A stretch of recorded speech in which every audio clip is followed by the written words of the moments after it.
2021년 3월 15일 사순 제4주간 월요일 제1독서 이사야서 65장 17절에서 21절의 말씀입니다. 주님께서 이렇게 말씀하신다. 보라, 나 이제 새 하늘과 새 땅을 창조하리라. 예전의 것들은 이제 기억되지도 않고 마음에 떠오르지도 않으리라. 그러니 너희는 내가 창조하는 것을 대대로 기뻐하고 즐거워하여라. 보라, 내가 예루살렘을 즐거움으로 그 백성을 기쁨으로 창조하리라. 나는 예루살렘으로 말미암아 즐거워하고 나의 백성으로 말미암아 기뻐하리라. 그 안에서 다시는 우는 소리가 울부짖는 소리가 들리지 않으리라. 거기에는 며칠 살지 못하고 죽는 아기도 없고 제 수명을 채우지 못하는 노인도 없으리라. 100살에 죽는 자를 젊었다 하고 100살에 못 미친 자를 저주받았다 하리라. 그들은 집을 지어 그 안에서 살고 포도밭을 가꾸어 그 열매를 먹으리라. 주님의 말씀입니다. 복음 요한복음 4장 43절에서 54절의 말씀입니다. 그때에 예수님께서는 사마리아를 떠나 갈릴레아로 가셨다. 예수님께서는 친히 예언자는 자기 고향에서 존경을 받지 못한다고 증언하신 적이 있다. 예수님께서 갈릴레아에 가시자 갈릴레아 사람들이 그분을 맞아들였다. 그들도 축제를 지내러 예루살렘에 갔다가 예수님께서 축제 때에 그곳에서 하신 모든 일을 보았기 때문이다.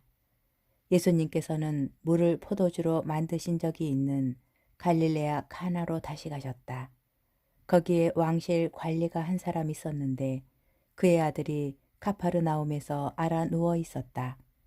그는 예수님께서 유다를 떠나 갈릴레아에 오셨다는 말을 듣고 예수님을 찾아와 자기 아들이 죽게 되었으니 가파르나움으로 내려가시어 아들을 고쳐주십사고 청하였다. 예수님께서는 그에게 이르셨다. 너희는 표징과 이적을 보지 않으면 믿지 않을 것이다. 그래도 그 왕실 관리는 예수님께 주님, 제 아이가 죽기 전에 같이 내려가 주십시오 하고 말하였다. 그러자 예수님께서 그에게 말씀하셨다. 가거라, 내 아들은 살아날 것이다. 그 사람은 예수님께서 자기에게 이르신 말씀을 믿고 떠나갔다. 그가 내려가는 도중에 그의 종들이 마주와서 아이가 살아났다고 말하였다.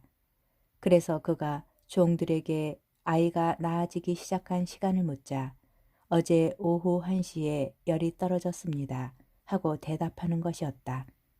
그 아버지는 바로 그 시간에 예수님께서 자기에게 내 아들은 살아날 것이다 하고 말씀하신 것을 알았다.